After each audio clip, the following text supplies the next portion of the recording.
Quick video to show you how to change the battery in this key fob for a Cadillac. First thing you're going to do is push this button here and remove the physical key. You can turn the remote over. You're going to take the key and just put it in just slightly, maybe 1/4 inch, just so you can catch this front lip right here. Then you're just going to pry up like this.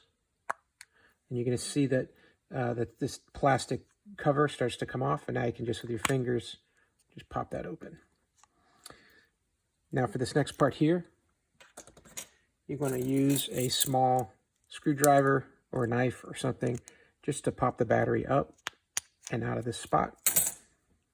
You're going to replace this with another CR2032 battery. There'll be a link in the description of this video if you want to find those batteries online. They're very cheap on Amazon.